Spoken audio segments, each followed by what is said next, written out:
E para falar sobre esse tema de empreendedorismo e essas ações todas, quem está conosco aqui é o Henrique Fialho, que traz uma franquia bem inusitada para a gente conversar aqui. Tudo bom, Henrique? Tudo bom, boa tarde. Boa tarde, Henrique. Acho que nem é tão inusitada assim, né? Porque o videogame já faz parte do nosso cotidiano, né, Henrique? Há décadas já. Muito bom. Conta um pouquinho dessa questão do empreendedorismo, como é que você absorveu essa ideia e falou assim, puxa, eu vou postar por aqui, né? E o que isso significa hoje na tua vida? Depois de trabalhar com diversas áreas diferentes, sendo de venda direta, telemarketing, produção de vídeo, eu estava experimentando algumas profissões às quais eu tinha algum inclinamento. Por ser formado em publicidade, eu tive experiência em todas essas áreas. Mas nenhuma delas me cativou a ponto de que eu pudesse dedicar minha vida a isso. Como eu jogo desde os 4 anos de idade, peguei um Atari de um tio, depois fui ganhando outros videogames, Mega Drive, tive praticamente todos. Essa paixão me acompanhou a vida inteira e isso conflitia um pouco com a área profissional. Que ou eu trabalhava numa parte que não me desse muito dinheiro, onde eu não pudesse investir justamente no videogame. Então eu resolvi trabalhar com a paixão genuína, aquilo que vem de dentro. Então eu resolvi apostar na área de jogos, que é uma tendência mundial. Tem a indústria de jogos, ela dá mais dinheiro até que Hollywood. É isso que eu ia falar. Hoje em dia, né, para quem não sabe, os filmes de Hollywood sempre foram mega produções milionárias e sempre renderam milhões também nas suas estreias e nos cinemas. Uma estreia de um jogo hoje de videogame supera a marca, né, muitas vezes da bilheteria dos cinemas, e as produções de videogames são mais caras hoje, inclusive, do que muitos filmes do nosso cinema. Uhum.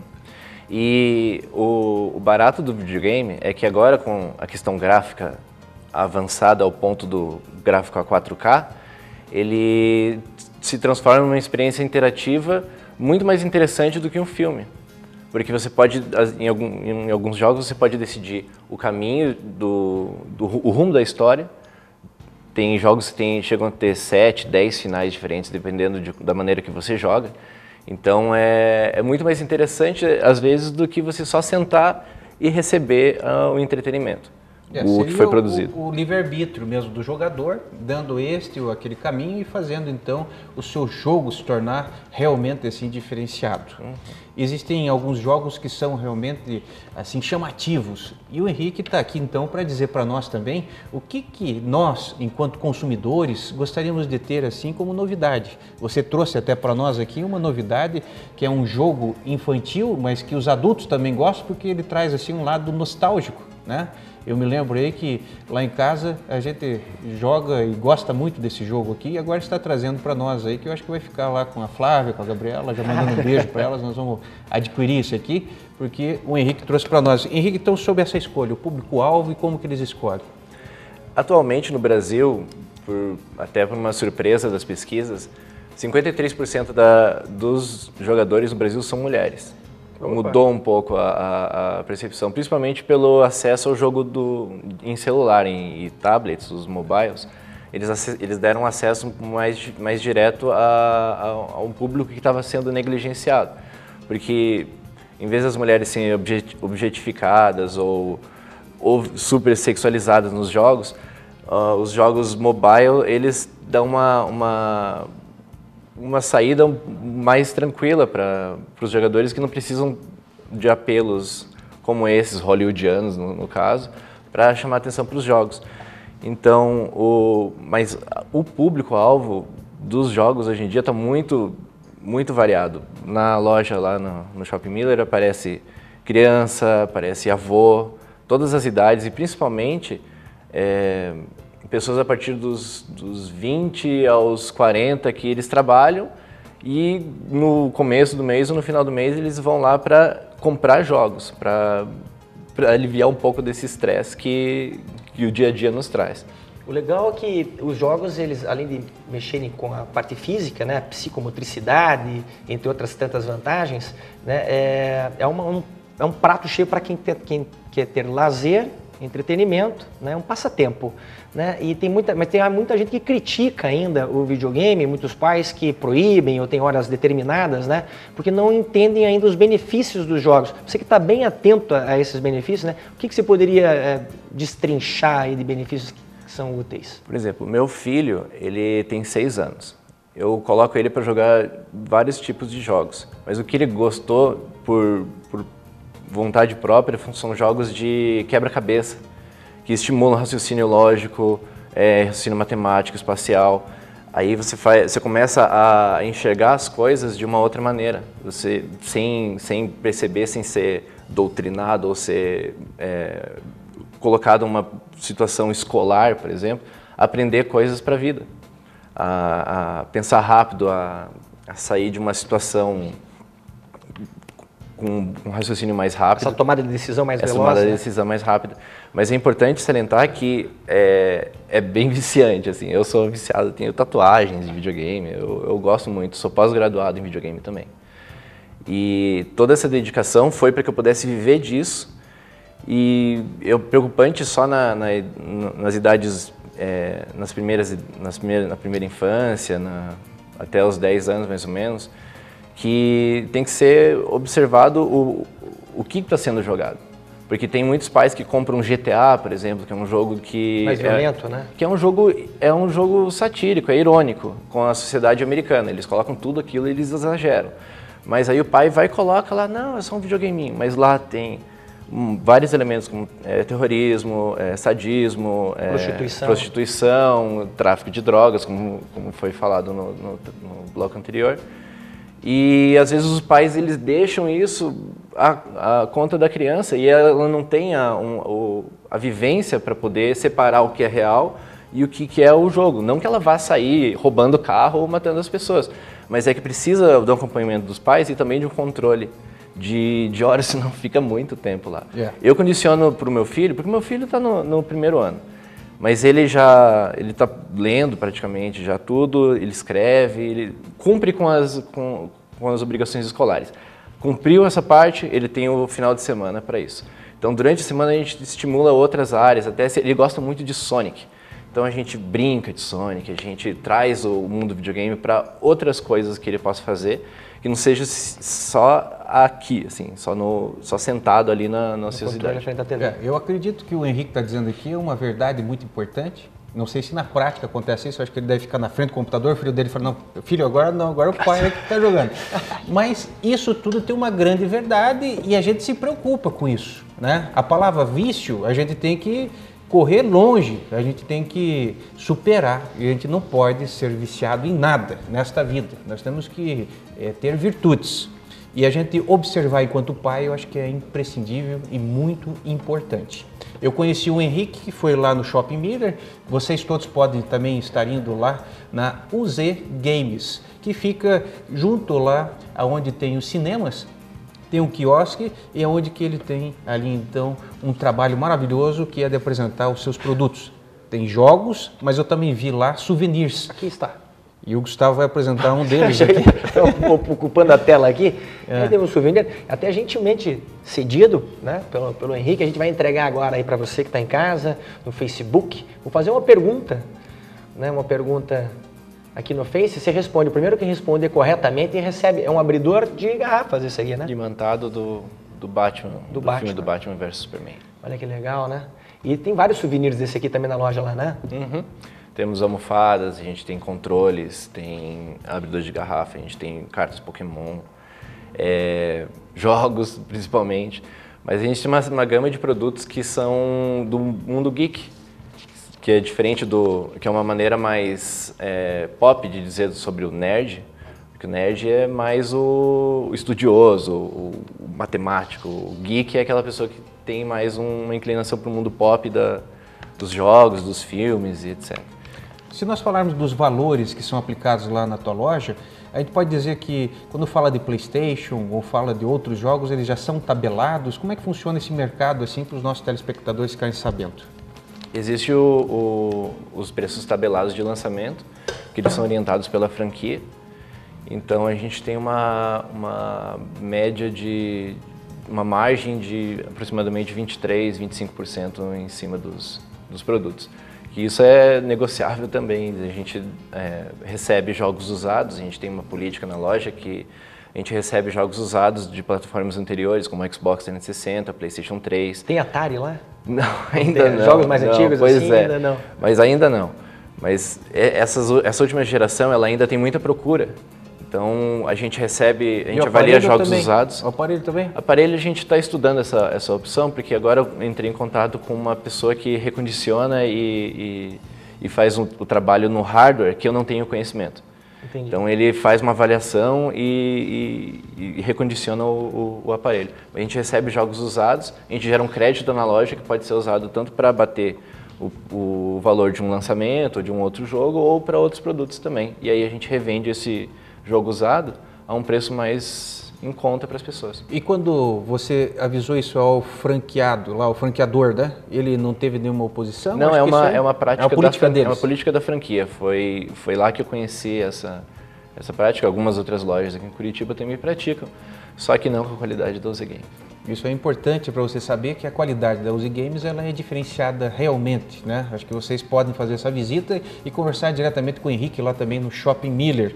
Eu acho que todos nós temos curiosidades para saber sobre as novidades que estão sendo lançadas. O que você poderia dizer, além deste jogo que você apresentou para nós, que é o Crash, né? Outras novidades que estão aí sendo assim visitadas lá na tua empresa e estão perguntando, você tem esse tipo de jogo, né? Pegou algum jogo agora recentemente, que você lembra? Sim, recentemente nós tivemos o Tekken 7, que é a conclusão de uma saga de 20 anos de uma história. O jogo tem 20 anos que eles estão tentando terminar a história, que não se consegue chegar a uma conclusão porque um personagem jogou outro dentro de um vulcão, outro jogou de um penhasco e nenhum deles morre, eles sempre voltam para lutar.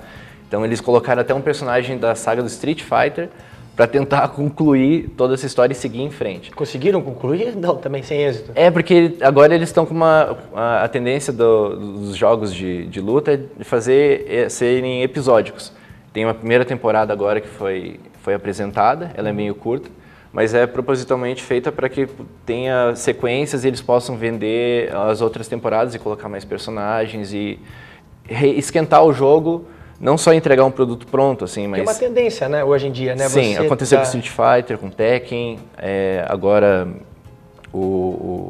aliás, o Tekken foi o último, mas também a gente recebeu também o Dirt 4, que é um jogo de corrida off-road, que pela primeira vez está no PlayStation 4, então os gráficos são maravilhosos, assim, você se sente dentro de uma corrida de verdade, assim, muito lindo. O Dirt 3, né? Eu joguei o Dirt 3, zerei, excelente jogo esse daí. Uhum. E dessas novidades também o futebol sempre faz a diferença, né? Sim. FIFA e PES. Nos próximos meses a gente vai ter o lançamento do FIFA e do PES 2018. O FIFA com 2 edições especiais, uma é o Cristiano Ronaldo, que está na capa, e a edição Deluxe é o Ronalducho. Opa! Eu gosto muito de pescar e tem um jogo que é de pesca, mas esse jogo de pesca não é do PlayStation, né? Então, se você puder ter alguma interferência no PlayStation, tudo, que a gente está com um PS4, acho que é importante, de repente, Henrique, a gente está levando também, porque existe um público muito grande que adora esse lado de pescaria aí, sabe? E eles estudaram.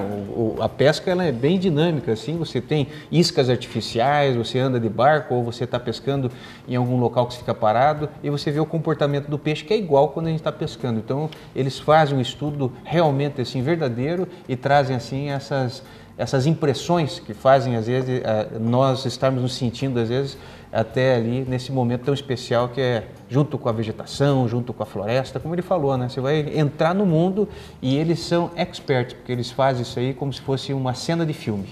Esse negócio de entrar no negócio do videogame é tão importante que Lewis Hamilton, inclusive, ele treina horas antes da corrida, 5 horas por dia, ele treina um dia antes da corrida e daí fica familiarizado com as curvas, tudo, ele sempre está treinando. Uma coisa interessante de pesquisar é o treinamento do Bruno Senna. Procura no YouTube o treinamento do Bruno Senna, que ele faz sobre uma bicicleta sem guidão, sobre dois cilindros que ficam parados ali. Ele anda numa bicicleta fina, enquanto ele está jogando videogame para testar os reflexos e treinar o equilíbrio dele. Poxa. O videogame é utilizado em várias coisas assim. Que legal. Tem aqui uma pergunta, aqui nós estamos ao vivo no Facebook, e o Felipe Alexandre pergunta para você aqui, né, Henrique, se você tem jogos para PlayStation 2 lá na tua loja. Então, PlayStation 2 foi a era da pirataria no Brasil, porque todo mundo tinha um PlayStation 2, aquele pequenininho, que tinha o chip Matrix,